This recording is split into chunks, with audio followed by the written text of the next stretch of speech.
Good morning. Good morning and Happy New Year on this balmy day. I am Mike Michaud, a member of your Board of Trustees. Welcome to the Unitarian Universalist Church on the Wabanaki land that we now call Brunswick. Today is January 1st, 2023. The worship committee is leading the morning service with music and poetry.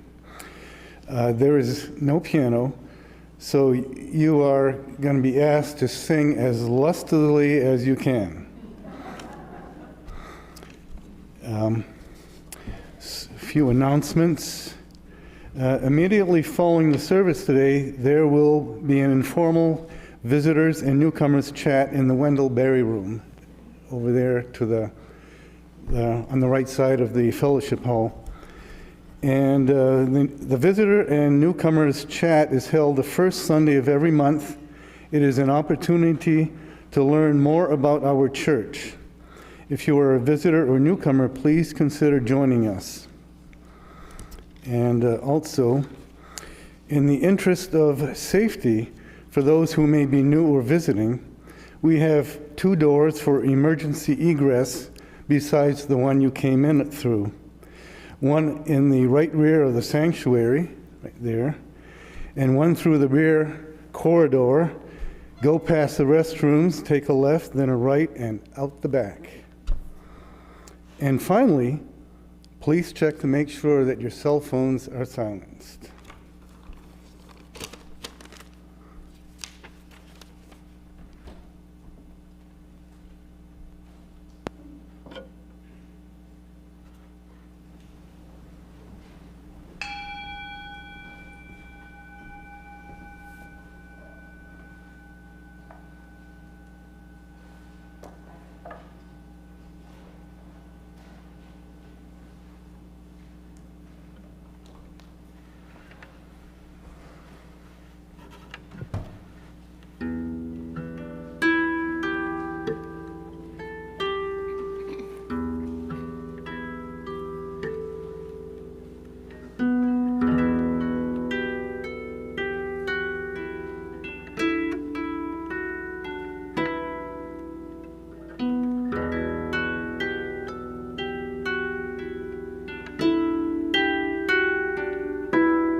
Good morning. I'm Mary Larson, a member of the worship committee.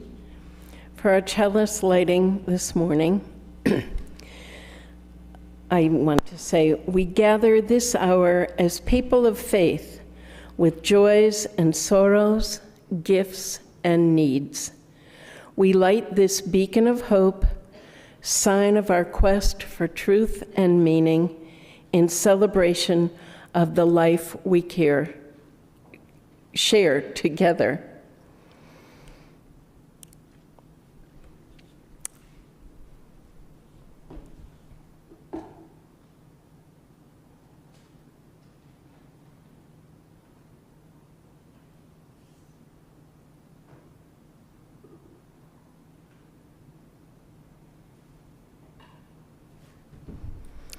Our opening words this morning.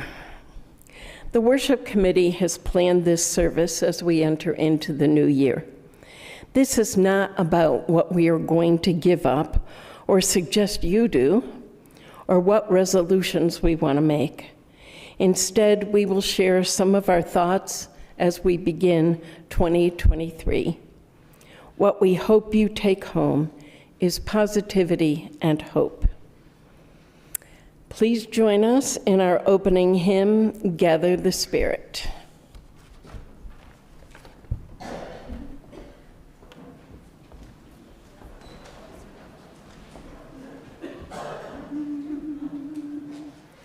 Gather the Spirit, harvest the power, our separate fires will kindle one flame, witness the mystery of this hour, our cries in this light appear all the same.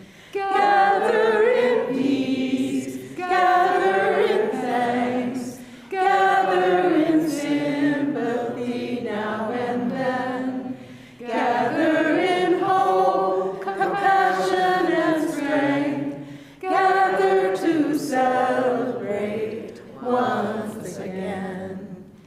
Gather the spirit of heart and mind, seeds for the sowing are laid in store, nurtured in love and conscience refined, the body and spirit united once more.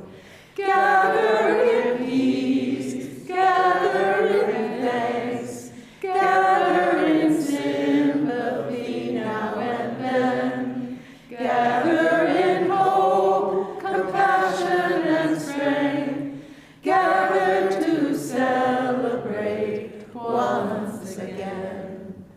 Gather the Spirit growing in all, drawn by the moon and fed by the sun, winter to spring and summer to fall, the chorus of life resounding as one.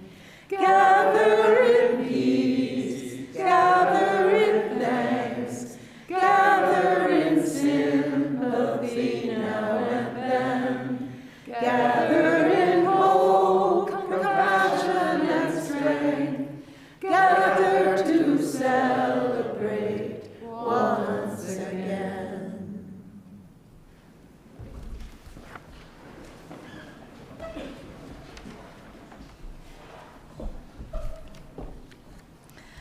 I have the privilege of reading a Robert Frost poem, one of my favorite poets.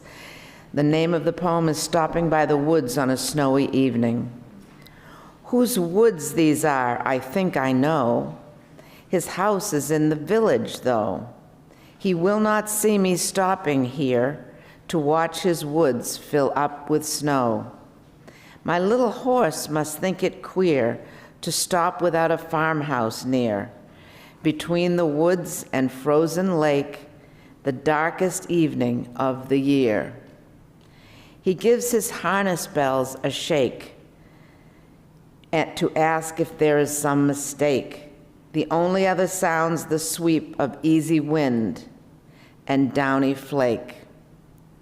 The woods are lovely, dark and deep, but I have promises to keep and miles to go before I sleep, and miles to go before I sleep.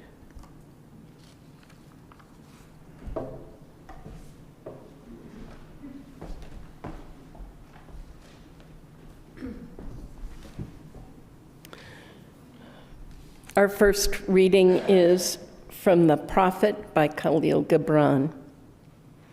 And a man said, "Speak to us of self-knowledge." And he answered, saying, "Your hearts know in silence the secrets of the days and nights, but your ears thirst for the sound of your heart's knowledge. You know in words that which you have always known in thought. You would touch with your fingers the naked body of your dreams, and it is well you should. The hidden wellspring of your soul must needs rise and run murmuring to the sea. And the treasure of your infinite depths would be revealed to your eyes. But let there be no scales to weigh your unknown treasure, and seek not the depths of your knowledge with staff or sounding line. For self is a sea, boundless and measureless."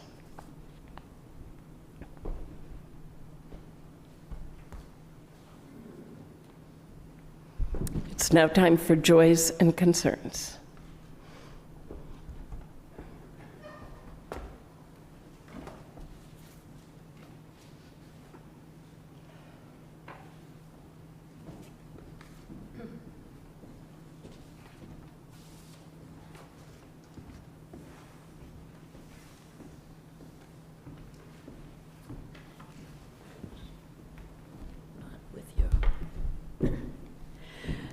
Good morning. I'm Susan Thorner, and I'm one of the Pastoral Care Associates.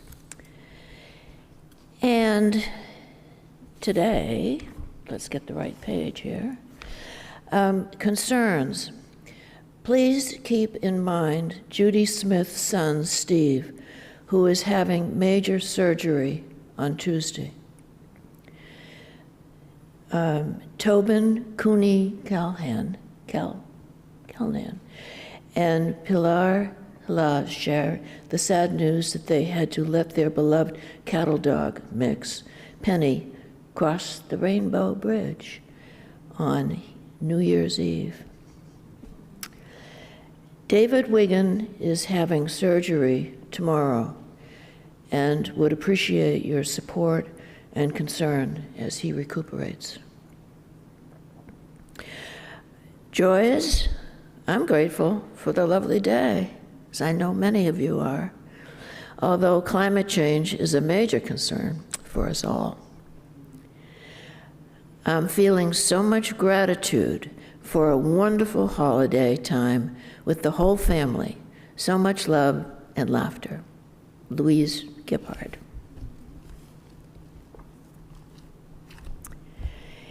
If you are not attending in person and would like a joy or concern read from the pulpit, you may send an email to uucbjoysandconcerns@gmail.com. The address is up on the screen and in UUCB's weekly email. If you have a concern you would like to discuss in private, please speak with a pastoral care associate. We have light blue ribbons on our name tags and would be happy to listen and help. As we hold these joys and concerns in our hearts, let us sing again.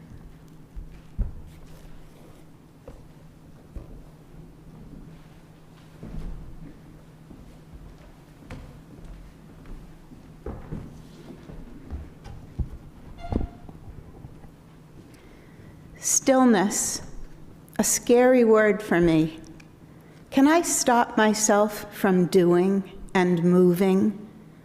Stillness, how can I strive to have more of you in my life? I can try to pause longer when I feel the sun on my face or dangle my feet in the water for a few extra minutes. I must not rush to put the baby down who has fallen asleep on my shoulder. The world will wait, and I should close my eyes and match the baby's breath as I feel little feet snuggle up into my arms. Stillness, Why do I avoid you so? I might get up a little earlier occasionally to catch the sunrise and hear the absence of busyness. I could sit and gaze out the window for a few moments at the frosty flakes on the grass. Will I learn to hear my thoughts and put them aside? It is time, though. I must invite the stillness in more often. How do I begin? One step at a time will be my goal. One small moment without doing, as if I'm watching a bluebird on the edge of the wood, holding my breath. The ability occasionally to say no to doing and yes to being. Stillness. One of my goals as I enter the new year is to bring more stillness into my life. I've never been great at not doing, and I realize one of the reasons is that I've not made it a practice, but it may also be partially due to avoidance. I do think that at this point in my life, it would benefit me greatly to add some times of stillness. When I say that I've lacked practice in not doing, I mean that I'm often multitasking, such as making a meal and running downstairs to do laundry at the same time. When I'm cooking or doing household chores, I frequently have a radio on or an audio book, or possibly a recording of some music I'm trying to learn. One of the biggest culprits for me is my phone. I rarely am away from it, and although this really escalated for me during a time when my son was very ill, I know that for my own good, I need to start having time away from instant messages and immediate answering. I've been exploring different interpretations about stillness from authors including Ed Bacon, who wrote The 8 Habits of Love, Ryan Holiday, who wrote Stillness is the Key, and Pico Iyer, who wrote The Art of Stillness. And I realized that initially I thought the concept of stillness as being able to sit still, not do anything, not talk, and not to let my mind focus on anything outside of myself. This sounds like meditation to me, and although it's going to be a future goal of mine, that's not what I'm aiming for yet.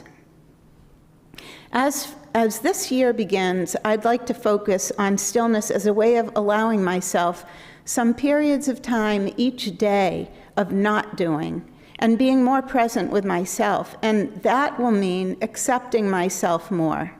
If I can achieve this goal, I think it will be a gift to myself. The British author Paul Brunton says, "Deep down within the heart, there is a stillness which is healing, a trust in the universal laws which is unwavering, and a strength which is rock-like. But because it is so deep, we need both patience and perseverance when digging for it." I believe that initially I did not practice stillness much because life was so busy. Work, marriage, children, a home, work, parents, their homes. You all know these things. Even those of you who are younger than I still experience all this busyness. The thing I see now is that since I did not make it a habit, like washing my face and brushing my teeth, more busyness has filled in the spaces, and it's even harder to fit it into the rhythm of my life. I recognize now, after the years I've lived, as well as the experiences which have shaped my life, that finding some stillness would enhance my life and could really be a gift to myself. One other reason I think that I may have avoided finding stillness in my life is that I sensed it was easier to push aside some of the feelings I've had about hard things, which have been part of my life. This, of course, isn't true.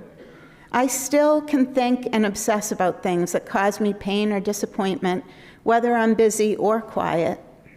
What I'm realizing, though, from exploring the concept of stillness is that by giving my head and heart a still space to acknowledge those feelings, by not constantly pushing those thoughts to the side, I'm really being kinder to myself, and there is a chance that then I can put those feelings, thoughts, and experiences elsewhere so they won't permeate my thoughts and energy all the time. This could be quite a gift to myself. Morgan Freeman says that learning to be still, to really be still and let life happen, that stillness becomes a radiance. It is my hope that by finding a way to add some stillness into my life in this year to come, I will be more kind and understanding of myself, and this will possibly be a gift to others.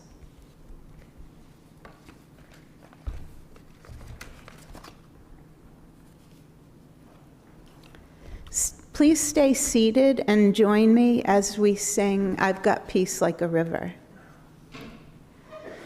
I've got peace like a river, I've got peace like a river, I've got peace like a river in my soul. I've got peace like a river, I've got peace like a river, I've got peace like a river in my soul. I've got love like a fountain, I've got love like a fountain, I've got love like a fountain in my soul. I've got love like a fountain, I've got love like a fountain, I've got love like a fountain in my soul.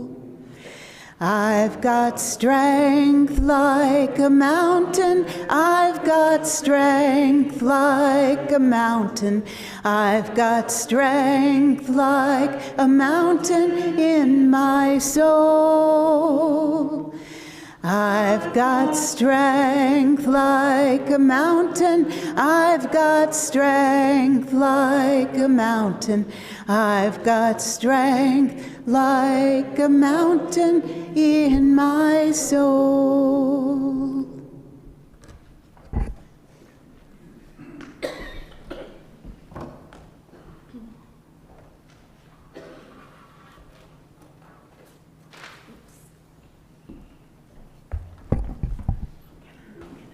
Okay.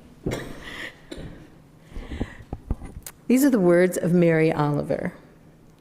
I worried a lot.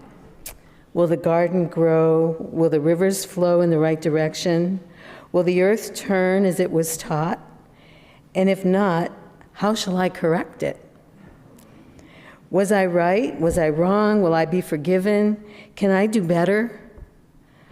Will I ever be able to sing? Even the sparrows can do it, and I am, well, hopeless. Is my eyesight fading, or am I just imagining it? Am I going to get rheumatism, lockjaw, dementia? Finally, I saw that worrying had come to nothing and gave it up, and took my old body and went out into the morning and sang. Happy New Year, everybody. You may wonder why I started this reflection reading about worry. Well, because worry is a form of fear, and Mary Oliver's solution to worry is to play. In his book, The 8 Habits of Love, Reverend Ed Bacon describes play as the opposite of fear.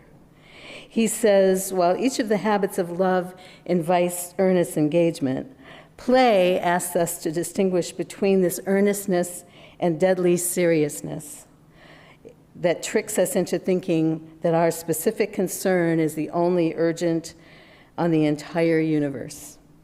In taking ourselves too seriously, we lose the perspective necessary to create creative problem solving.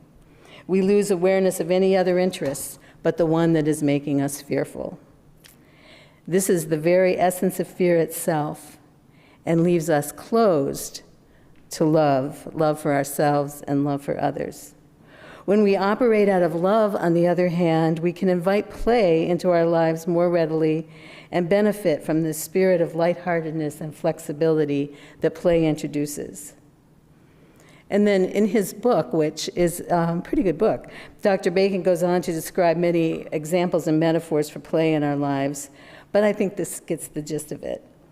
I like to think of play in its many forms as a freeing experience, freeing us from specific expectations and outcomes. The author Kathleen Alfano offers 10 tips for adults to be more playful. Use unscheduled time to be creative, reflective, or to just daydream. Appreciate playtime, whether with adults, alone, or with children. My specific recommendation is to enjoy a really good belly laugh with a 4-year-old. Smile and laugh often throughout the day. Smile at your neighbor when you're standing in line in the grocery store. See what happens. Try new things and experience the unexpected. Participate in a variety of activities whenever you can to expand your horizons. Make mental connections. Look at something and say, how else could I use this? What else can I do with it? Sing and dance just for the fun of it. Cultivate a happy, joyful, positive attitude full of gratitude for even the smallest everyday things. And plan to make play part of your day, whether it's indoors, outdoors, solo, social, active, or quiet. In reflecting on these readings, I've given some thoughts to how I bring play into my own life. And I would add that play is what transports me from the day-to-day to-do list to allow for losing track of time. That to me is playing, when I start doing something and I forget where I am and when I'm supposed to be doing when. Playing, pretending with my granddaughter. When she plays pretend, she likes me to be the mouse sidekick to her super butterfly, and we wear masks and little headbands and run around the house doing missions, which are just make no sense to me, but they're really fun. So playing in my harp can be play for me. Playing my ukulele and singing along, which I only do in the privacy of my living room, is really fun and a place where I lose a lot of track of time. Practicing for my watercolor class with no expectations of producing real art. Taking a hike, paddling my kayak as long as I don't get out and fall and break my leg. Whether alone or with other people, I can find myself getting playful and need to do it more. The trick for me is maintaining this sense of play when I take some of these things out into the world. Playing the harp, for instance, can quickly turn from play to fear when performance anxiety strikes and I find myself making mistakes that I didn't make in my living room. Happens to me every time I play here. Try to pretend I'm in my living room, but it doesn't always work. Then I must remember why I'm doing these things in the first place. And my harp playing friends, I have a group of friends that get together and play the harp periodically, and one of my friends, when we get a little off, says, "Nobody dies from a wrong note. It's a harp, just a harp. Can't hurt anybody." Or remind myself that I had fun making this painting, whether it's good, in quotes, or not. This is the paradox that we have to always wrestle with, making sure that play does not become work, but yet we have to work to make that happen.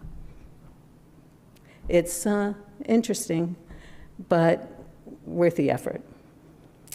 So I'll end with some silliness. I had fun playing with some words. Play with a little child, pretend you're a mouse. Bring more laughter into your house. Smile at your foibles, celebrate a mistake. You may find new directions to take. Build a snowman, climb a tree. Make time to play in 2023.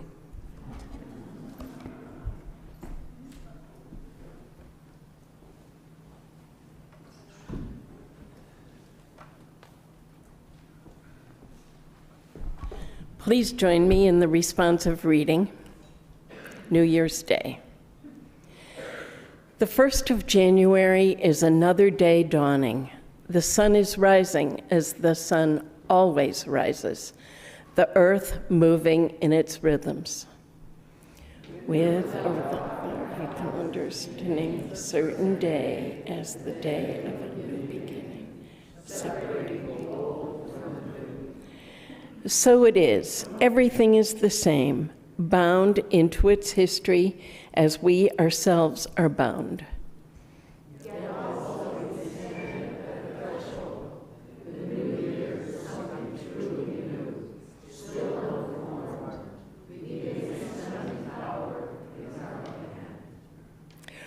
What shall we do with this great gift of time this year? Let us begin by remembering that whatever justice, whatever peace and holiness, mindfulness in our world is true.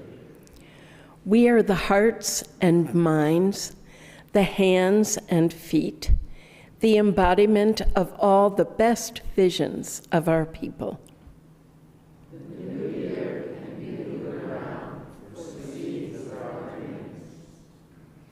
Let us take the step forward together on new ground.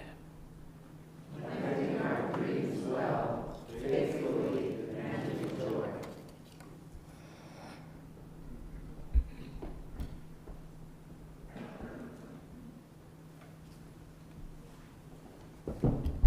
I'm Lucy Iams, member of the Worship Committee. Self-help author Melody Beattie writes, "Make New Year's goals, dig within, and discover what you would like to have happen in your life this year. This helps you do your part. It is an affirmation that you're interested in fully living in the year to come." With that thought, a time of meditation begins with relaxation. So I'm going to invite you into a guided imagery meditation. And the first part of it is to let all the breath that's in your lungs, actually you're going to have to push it out. So find a comfortable position and exhale as deeply as you can, flattening your belly. Now inhale slowly to a count of 5. 2, 3, 4, 5. That's the inhale. And exhale 2, 3, 4, 5, 6, 7, 8 until you have exhaled all the way. Now I can't model this while I'm speaking, but I want to encourage you to inhale for a count of 5, and it could be your count of 5, not mine. And exhale for 8 counts.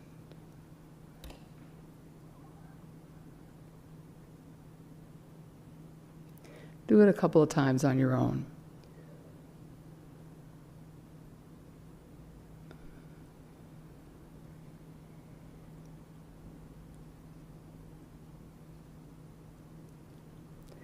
Close your eyes if you like. You can now allow your breath to return to normal without thinking about it. We'll start by relaxing our shoulders and neck muscles. It's good to keep breathing while you're doing this. Let your face sag. Feel the tension draining on each exhale. Relax your arms down to your fingertips. Be aware how your body is making contact with what you are sitting on.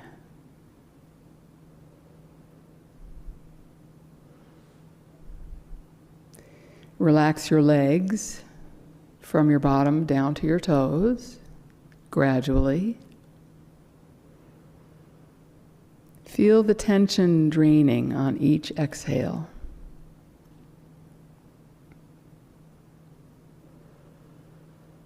You are a seed, a grass seed and you are in a warm, dark, moist place. You are planted in the ground, in the earth, not too deeply. It feels very comfortable where you are. And yet something is stirring within you. You feel the energy of the sun outside your seed case, pulling you up. Feel the warmth of the sun beckoning you. Break free and sprout slowly up out of the ground toward the sun. Feel the green starting to flow through your veins. Now gentle, warm rain is falling over you, cleaning away any remains of the soil that was clinging to you.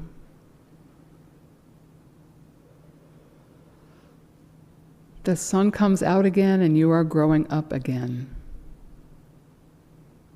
Look around you. You are not alone. There are other blades of grass nearby. Look all around as far as you can see. There are new blades of grass surrounding you. You are growing taller and taller, millimeter by millimeter. A few days pass. You can feel the breezes blowing you around. Relax and enjoy the swaying and dancing you do when the breeze blows around you. The other blades of grass are dancing to the same rhythm. You are growing stronger and taller. Relax and feel your strength. You are firmly rooted in the ground, yet free to dance in the sun with blades of grass all around you. Bring your consciousness now to your roots, to the part of you that is under the ground. Notice how your roots are spreading out, tendrils shooting out in all directions like woven strands, curling around pebbles and twigs. And feel how your roots are intertwining with the other's roots. You are forming a dense and strong community under the ground. You are tightly bound together, and it feels so good to be connected. Now bring your attention back to your green bladedness above the soil. Relax. Enjoy the breezes that are blowing you around. When you're ready to stop dancing, come back to this room, remembering the feeling of being one individual among many, free to dance under the sun, and also remembering how connected your roots are to all the others.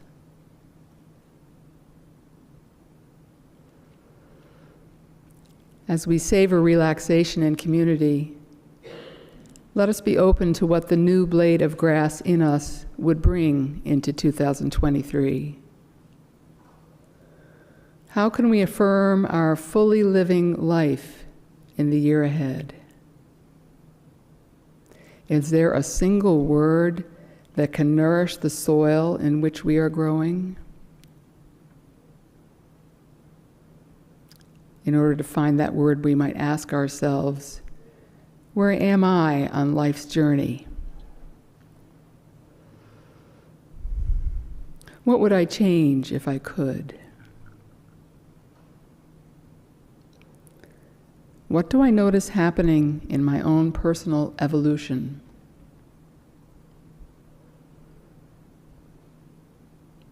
What do I want to come next? What do I need to come next?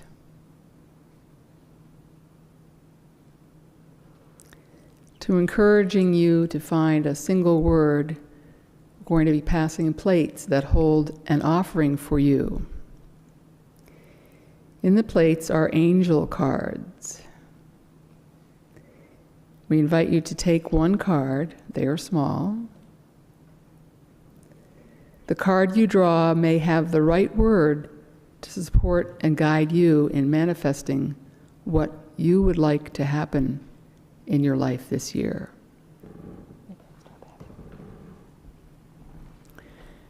After everyone has gotten a card, we have time for you to call out the word on it. And I'll give you a high sign, or I'll say, here's some free time. Do with it what you will after all the cards have been distributed.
Stephanie, bring the plate back up here when you're finished with.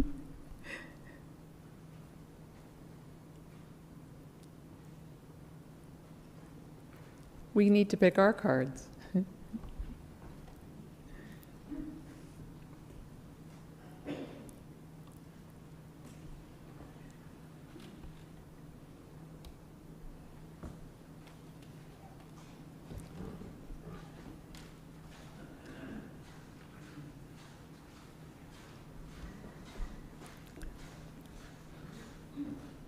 So now we have time if you'd like to call out the word that's written on your card. And when you hear someone calling out, they might have a word that resonates with you more than the one you drew. After the service, there are plenty of cards up here to look through to choose your own new card. You can also take more time later on to reflect on your intentions and choose a word from your heart when you are ready. So, anybody?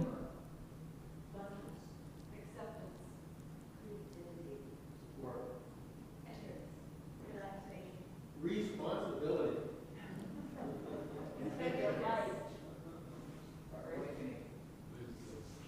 Sisterhood. Presence. Inspiration. Light.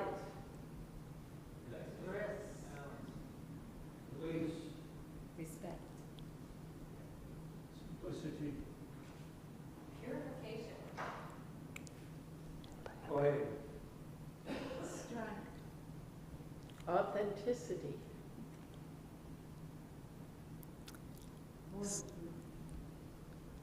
Thank you. So, as I said, if you're not happy with the one that you drew, there are some more up here. Hang on to your card, whichever one you end up with. You might tuck it into your name tag. I find if I print the word that came to me large enough to see from a distance and post it around my dwelling, maybe on a mirror or at the front door to see when I'm leaving or coming back, it helps me to work that word throughout the year. So I want to give credit to Tim Atkins, who is a lifespan religious educator, who has a practice of choosing a word. It grounds him and encourages him and gives him the courage to do or take actions around his intentions. And also to UU Minister Beth Johnson, who passes around the angel cards in her congregation. She says many parishioners love it and tuck the card in their name tag and report throughout the year about how they worked their word.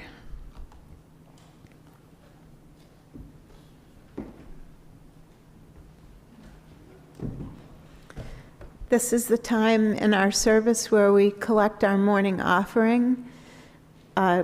Each week, our offering is shared between a charity with soul, and this month, the charity is the Good Shepherd Food Bank. Please give as generously as you are able. Thank you.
Please join in our congregational response. May these offerings sustain and grow the work of this church, weaving a tapestry of love and action. Thank you.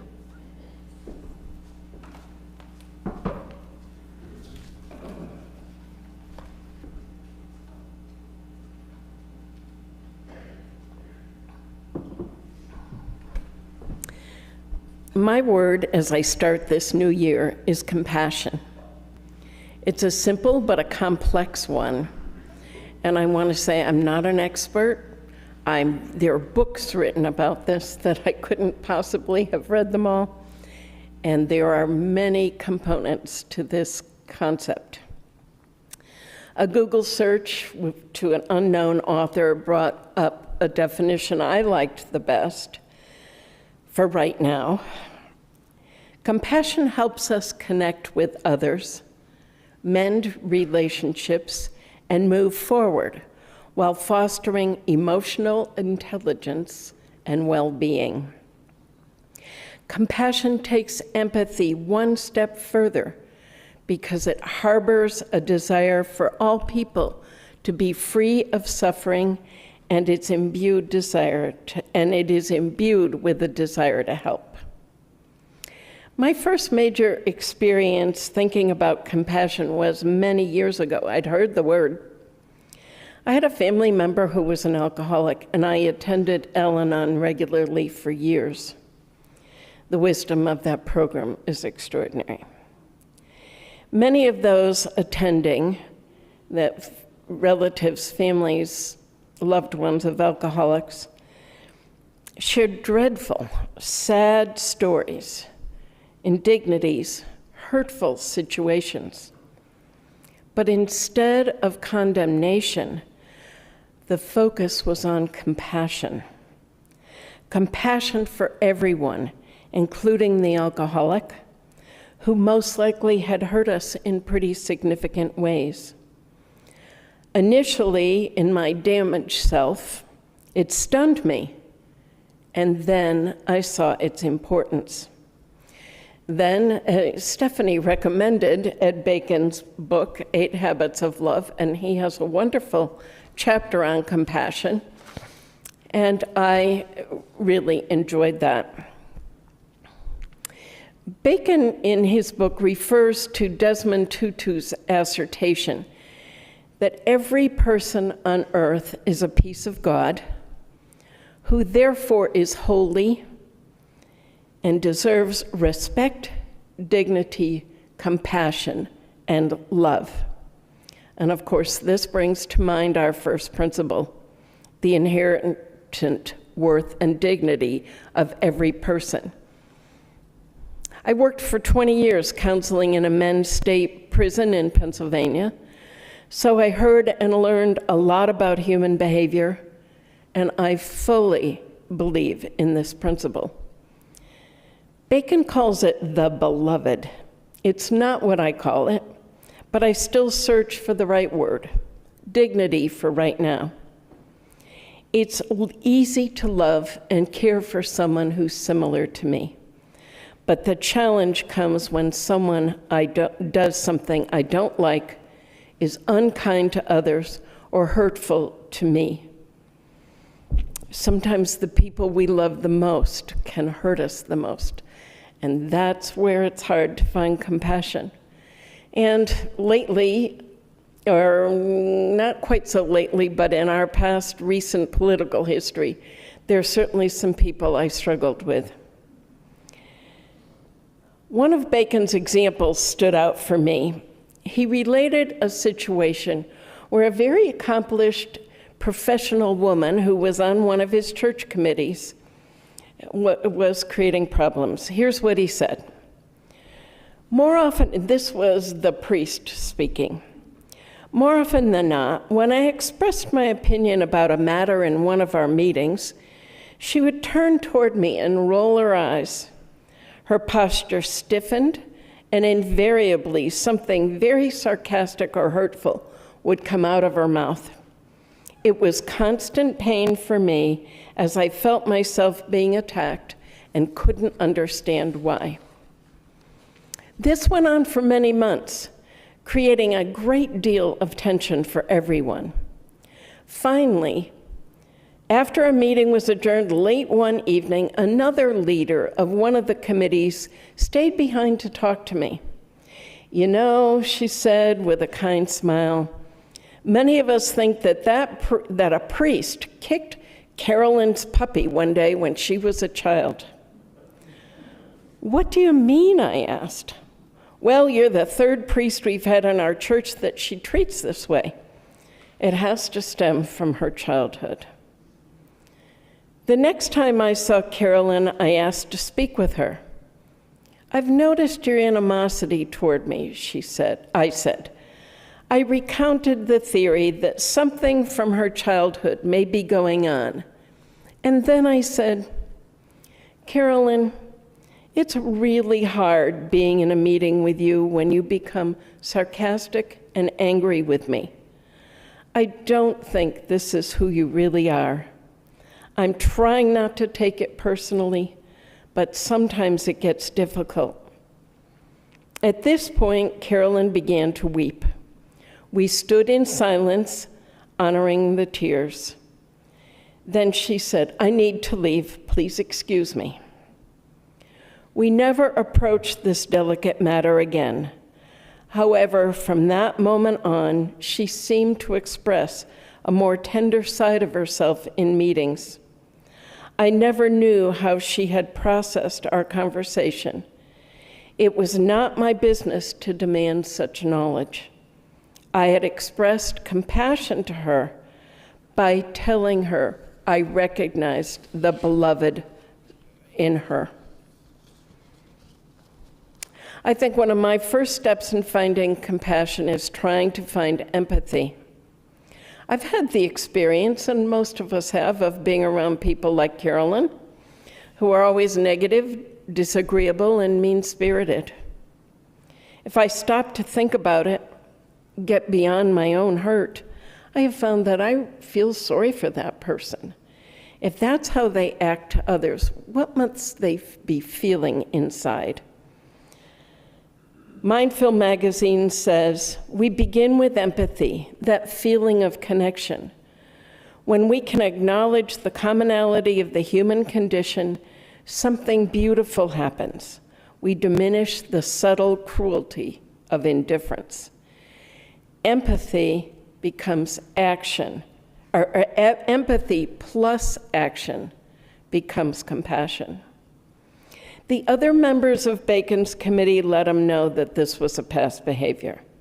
Bacon thought about it, processed it for himself, and turned empathy into taking an action. To ignore it and let it continue would have been to enable it to continue, as others had before him. Al-Anon teaches that sometimes the most compassionate thing I can do is to let others take responsibility for their own actions. Bacon did not get angry. Instead, he found a way to speak to her rationally, being kind but gently honest.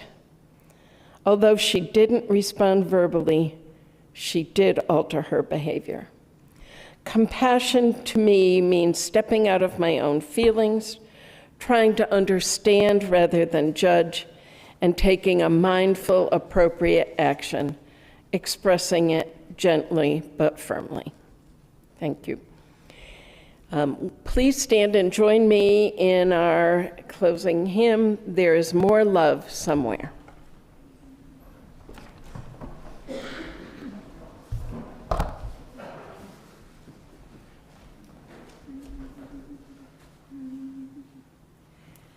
There is more love somewhere. There is more love somewhere. I'm gonna keep on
there is more joy somewhere.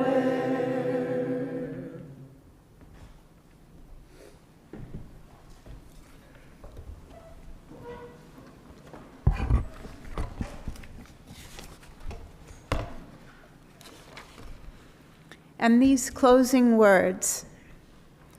Socrates said that the secret of change is to focus all of your energy not on fighting the old, but on building the new.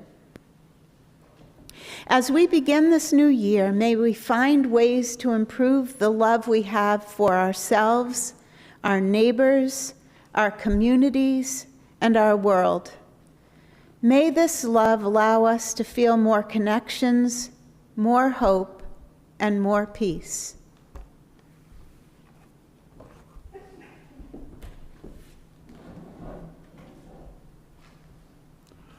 I'm Ward Clark, one of the members of the worship committee, and I invite you to join me with this benediction of a Sufi blessing.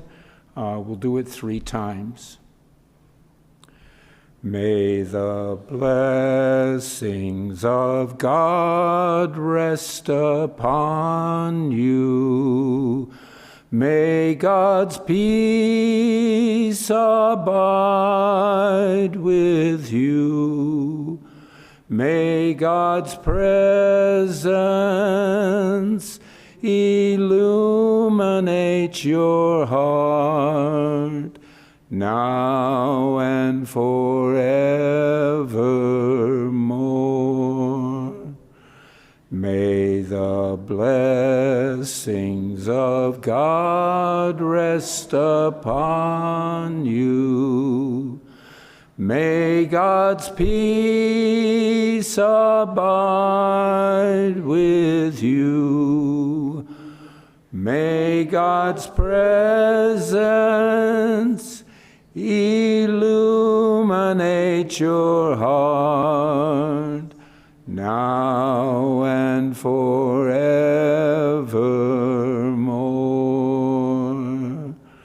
May the blessings of God rest upon you. May God's peace abide with you. May God's presence illuminate your heart, now and forevermore.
Greet your neighbor.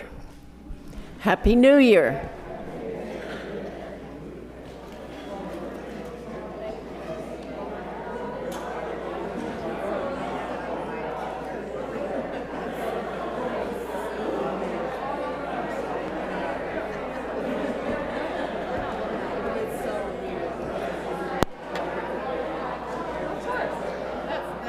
That's in the nature of builders.